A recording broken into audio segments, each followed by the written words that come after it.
بسم اللہ الرحمن الرحیم۔ السلام علیکم۔ میرا نام راحم ہے، میری عمر 40 سال ہے، میری رہائش وزیر آباد میں ہے۔ ہم 2 بھائی تھے، ہمارا ایک دیندار گھر تھا۔ ابا نے ہم دونوں بھائیوں کو دنیاوی تعلیم کے ساتھ ساتھ دینی تعلیم بھی دلوائی۔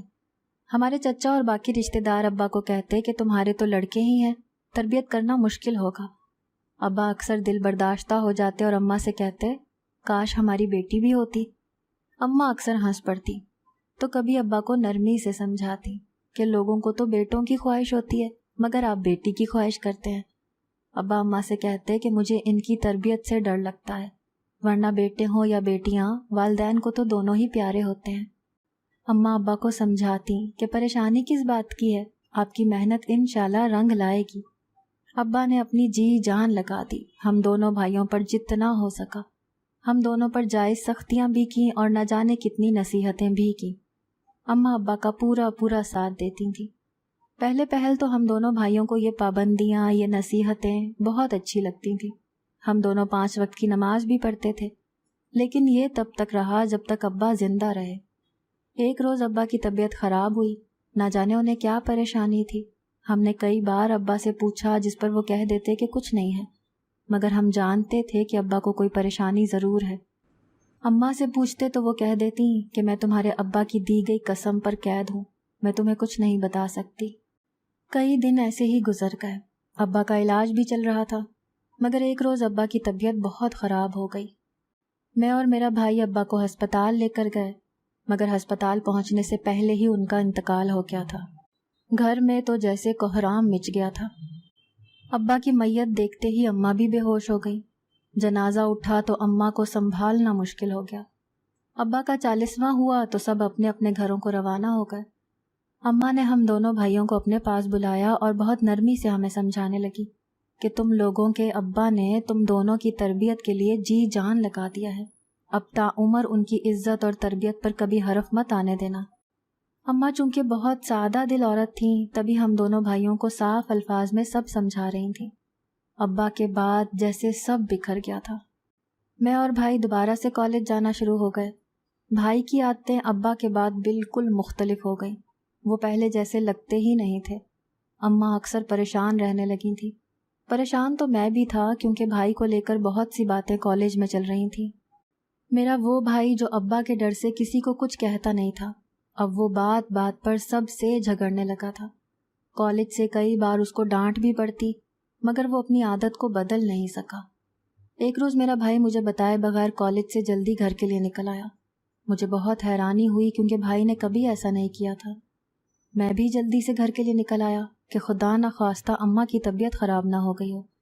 میں جلدی گھر پہنچا تو میرے پیروں تلے سے زمین نکل گئی جب مجھے اماں سے پتہ چلا کہ بھائی ابھی تک گھر نہیں پہنچے۔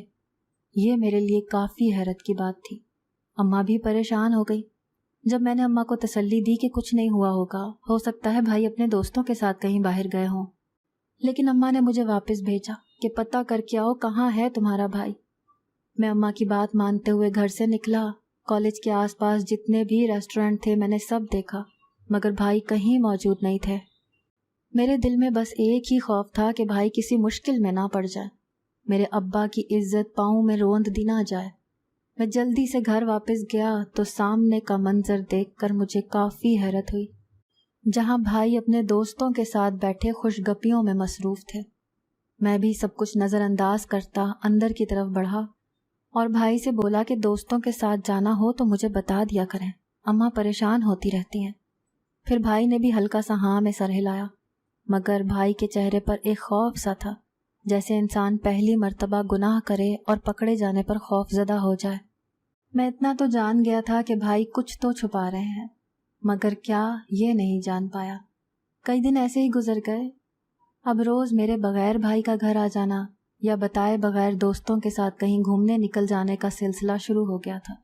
اماں کئی بار سمجھا چکی تھیں کہ بغیر وجہ گھر سے باہر رہنے والے لڑکوں کو لوگ برا بھلا کہتے ہیں، اپنے ابا کے کفن کو میلا مت ہونے دینا۔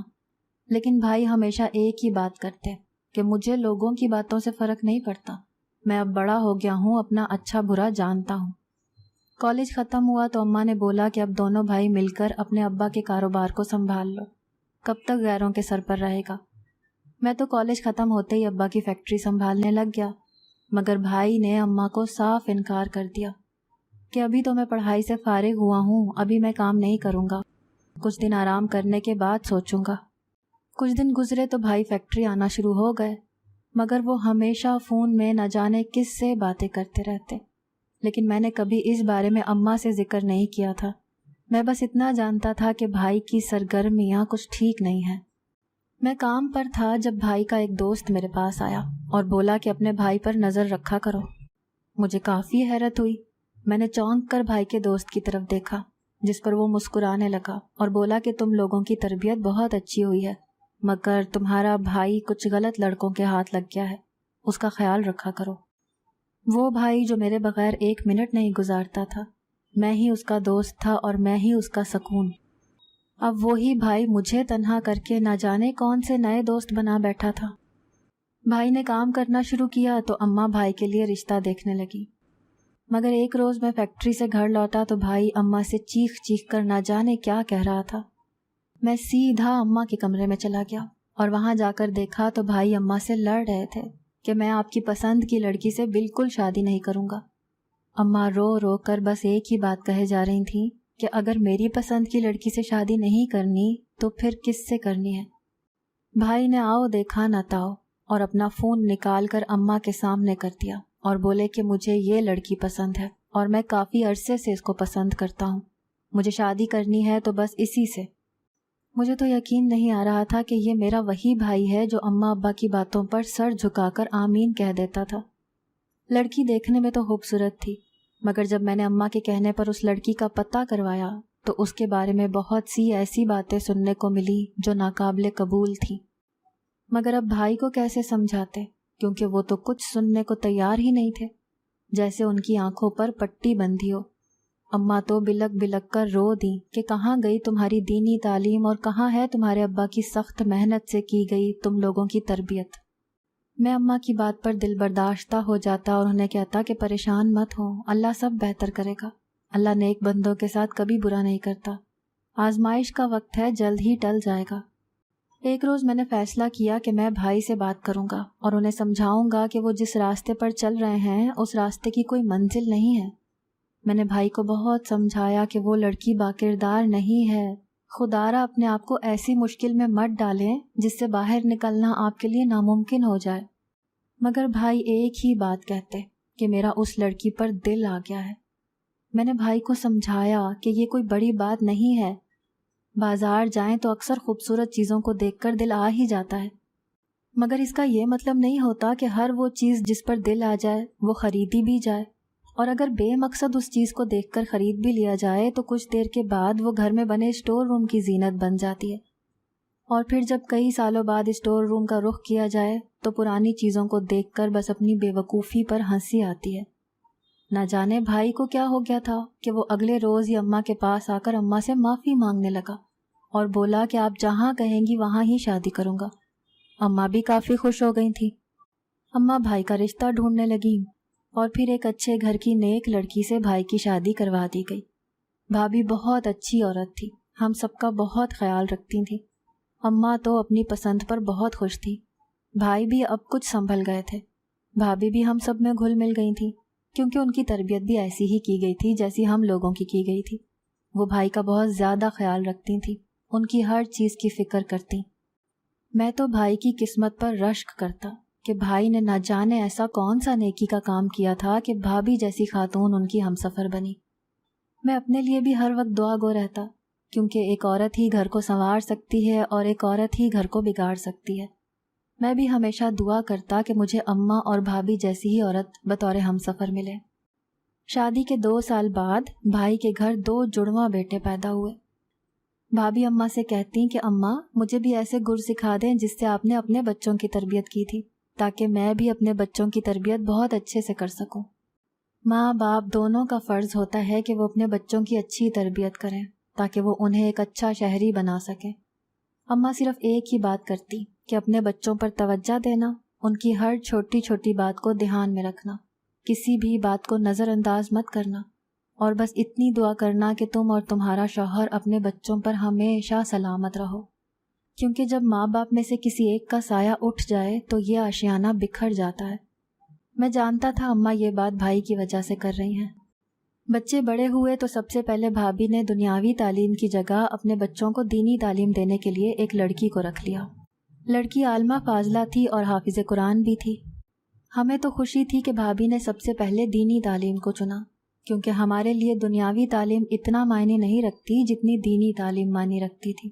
اور اس لڑکی کی ایک خوبی سب کو بہت پسند آئی تھی کہ وہ ہر وقت نقاب میں رہتی۔ اس لڑکی کی اماں اور بھابھی کے ساتھ اچھی خاصی دوستی ہو گئی تھی۔ اب تو وہ گھر کے کئی معاملات میں بھی پائی جاتی۔ مجھے اکثر عجیب لگتا کہ اماں اتنا کیوں ہر کسی کو اپنے گھر کے معاملات میں دخل اندازی کرنے کی اجازت دے دیتی ہیں۔ کسی بھی غیر پر بھروسہ کرنا اتنا آسان نہیں ہوتا۔ کل کلاں کو کسی مشکل میں پڑ جانے سے بہتر ہے کہ انسان پہلے احتیاط کر لے۔ وہ عورت نقاب میں ہوتی تھی مگر اس کی آنکھیں مجھے دیکھتے ہی بہت عجیب سے انداز میں چمک اٹھتی تھیں۔ مجھے سمجھ نہیں آتا تھا کہ آخر وہ عورت چاہتی کیا ہے۔ میں ہمیشہ اس کو اور اس کی آنکھوں کو نظر انداز کرنے کی کوشش کرتا اور وہ خاموشی سے بس مجھے دیکھتی رہتی، مگر شاید یہ خاموشی کسی طوفان کے آنے سے پہلے کی خاموشی تھی۔ اب تو وہ مجھ سے بھی کئی بار بات کرنے کی کوشش کر چکی تھی۔ مجھے اس عورت کی یہ بات بالکل پسند نہیں آئی، کیونکہ جس طرح اس نے اپنے آپ کو سب گھر والوں کی نظروں میں دکھایا تھا وہ ویسی نہیں تھی۔ خود کو باکردار اور پاکیزہ ثابت کرنے والی لڑکی اب ہر دوسرے گھنٹے بعد مجھ سے بات کرنے کے لیے موقع تلاش کرتی۔ مجھے اس کی حرکتیں کچھ مشکوک لگنے لگیں۔ میں اب ہر وقت اس پر نظر رکھتا تھا، کیونکہ اب میں مزید کسی کو بھی اپنے گھر کو برباد کرنے کا حق نہیں دینا چاہتا تھا۔ 3 مہینے کا وقت تو جیسے پڑ لگا کر اڑ گیا۔ اس لڑکی کو ہمارے گھر آتے 3 مہینے ہو چکے تھے۔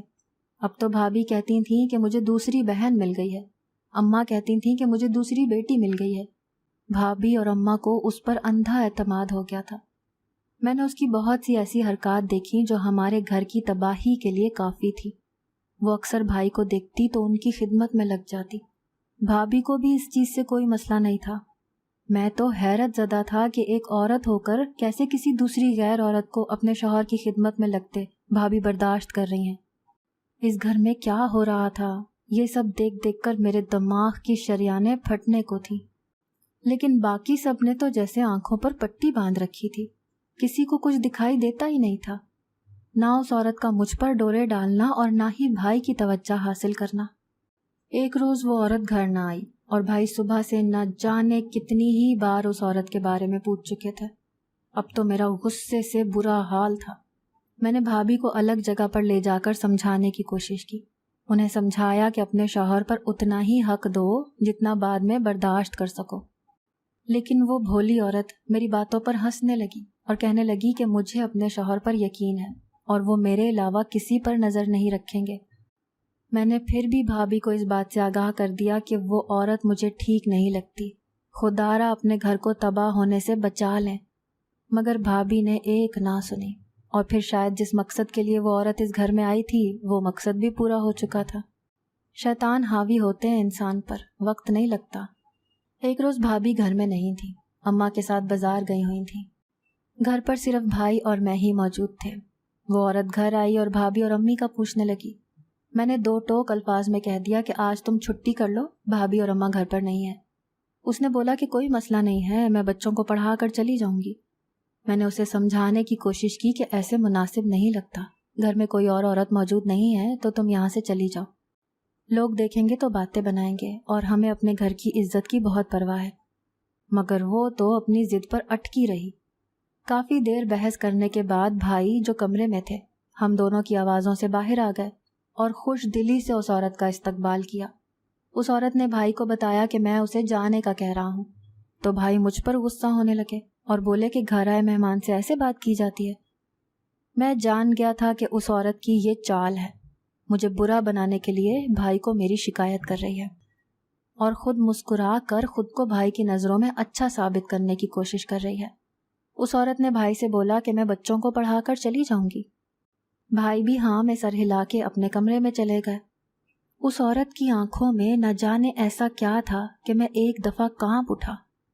وہ اپنے نقاب کے پیچھے نہ جانے کتنا بھیانک چہرہ چھپائے بیٹھی تھی، جسے اپنے مرتبے کا بھی خیال نہیں رہا تھا۔ قرآن اٹھانا مشکل نہیں ہے، مگر اس کو ہمیشہ اٹھائے رکھنا مشکل ہے۔ قرآن حفظ کرنے کے بعد اللہ بھی اپنے بندوں کو آزمائش میں ڈالتا ہے تاکہ وہ دیکھ سکے کہ وہ بندہ اللہ کی بنائی گئی حدود کو قائم رکھتا ہے یا توڑ دیتا ہے۔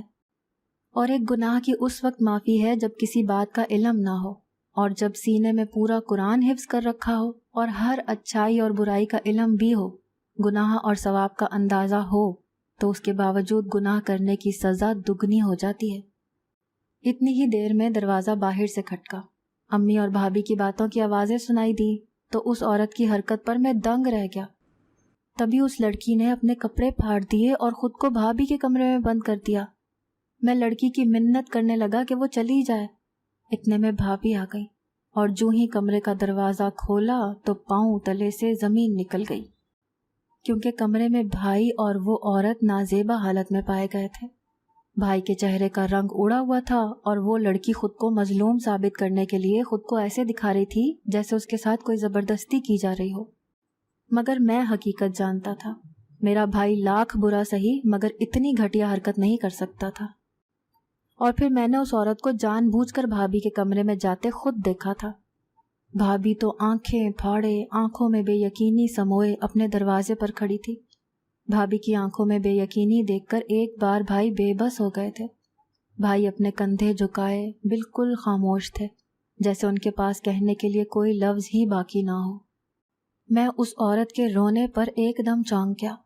وہ عورت اپنے چہرے پر ہاتھ رکھے پھوٹ پھوٹ کر رو رہی تھی۔ بھابھی بھی اماں کے سینے سے لگی رونے لگی۔ لڑکی کا چہرہ دیکھ کر میں ایک بار چونک گیا۔ حواس باختہ تو بھائی بھی تھا، ہم میں سے کوئی نہیں جانتا تھا کہ اس نقاب کے پیچھے معصوم صورت والا اتنا بھیانک چہرہ بھی ہو سکتا تھا۔ میں جلدی سے بھابھی کے پاس گیا اور ان کو سمجھانے لگا کہ اس سب میں بھائی کی کوئی غلطی نہیں ہے، بھائی بے قصور ہیں۔ جس پر بھابھی حیرانگی سے میری طرف دیکھنے لگی۔ میں اس لڑکی کو پکڑ کر باہر لے آیا اور سب کے سامنے کھڑا کیا۔ اماں حیرانگی سے اس لڑکی کو دیکھنے لگی۔ میں نے اس عورت کا رخ اپنی طرف کیا اور بولا کہ میں تمہیں بہت اچھے سے جانتا ہوں، تمہارا تو روز کا کام ہے دوسروں کے گھر تباہ کرنے کا۔ تم نے نہ جانے کتنے لڑکوں کے بھرے گھر اجاڑ دیے ہیں، لیکن اس بار تم غلط جگہ پر آئی ہو۔ یہ ہمارا گھر ہے جس کی بنیاد بھروسے پر رکھی گئی تھی۔ ہمارے ابا نے ہمیں سب سے پہلے ایک دوسرے پر بھروسہ کرنا سکھایا تھا۔ تمہیں لگا تھا کہ تم بھائی کو پھنسا کر ان کا گھر تباہ کر دو گی اور ہم تمہیں بھابھی کی جگہ دے دیں گے۔ اس کے بعد تم دھوکے سے ہماری ساری جائیداد اپنے نام کروا کر یہاں سے فرار ہو جاؤ گی۔ تم نے بھائی کی زندگی بھی تباہ کرنے کی کوشش کی۔ میں نے بھابھی کی طرف دیکھا اور ان کو سمجھایا کہ میں نے اس لڑکی کے بارے میں سب پتہ کروا لیا ہے، مجھے تو شروع دن سے اس پر شک تھا۔ خیر، اب اس کی اصلیت سب کے سامنے آ گئی ہے تو اب اس کا کام ختم کرنا بھی میری ذمہ داری ہے، اور خدا را آپ لوگ بھی ہر ایک کو معصوم سمجھ کر اس پر بھروسہ کرنے مت بیٹھ جایا کریں۔ انسان کا کردار اس کے نقاب سے نہیں، اس کے اندر کے انسان سے پتہ چلتا ہے۔ جیسے ہر داڑھی رکھنے والا مرد دیندار نہیں ہوتا، ایسے ہی ہر نقاب کرنے والی عورت بھی ایماندار نہیں ہوتی۔ میں نے جلدی سے پولیس کو فون کیا اور لڑکی سے بولا کہ اگر سچ بتا دو گی کہ تم نے یہ سب کیوں کیا تو تمہاری سزا میں کچھ کمی ہو سکتی ہے، ورنہ میں تمہیں ساری زندگی کے لیے جیل میں بھجوا دوں گا، اور تمہاری جو رپورٹ ہے اس کو دیکھتے ہوئے تمہیں کافی نقصان اٹھانا پڑ سکتا ہے۔ اس نے ہمیں بتانا شروع کیا کہ جب وہ ہمارے گھر آئی تو یہاں بہت سکون تھا، ہر کوئی مل بیٹھ کر کھاتا تھا۔ وہ جس گھر میں پلی بڑی تھی وہاں ایسا نہیں تھا، وہاں اس کی سوتیلی ماں اس پر ظلم کرتی تھی۔ اس کی سوتیلی ماں نے اس کی سگی ماں کو ابا سے دور کر دیا اور اس کی جگہ لے لی۔ گھر میں ہر وقت ٹینشن، پریشانی، جھگڑے رہنے لگے۔ اس نے گھر سے باہر نکل کر خود کو آزاد کیا اور اس آزادی نے اس کو غلط راستے پر چلا دیا۔ اب اپنے ابا کی سختیاں اور ان کی پابندیاں یاد کر کے احساس ہوا تھا کہ ابا نے جو ہم دونوں بھائیوں کے لیے کیا وہ بہت ضروری تھا، ورنہ شاید ہم دونوں بھائی ضرورت سے زیادہ آزادیاں پا کر اس عورت جیسے ہی بن جاتے۔ بھائی بھی اگر کچھ وقت کے لیے بھٹکے تھے تو ابا کی تربیت نے ان کو روک لیا تھا۔ ہر رشتے میں ایک حد ضروری ہوتی ہے، زیادہ سختیاں اور زیادہ آزادیاں انسان کو بگاڑ دیتی ہیں۔ اپنے گھر پر خود توجہ دینا ضروری ہے، کسی غیر کو اپنے گھر پر اتنا ہی حق دیں جتنا اس کی ضرورت ہے۔ باہر والے ہمیشہ گھر تباہ کرتے ہیں، گھر والے ہی گھر بنانے کا ہنر جانتے ہیں۔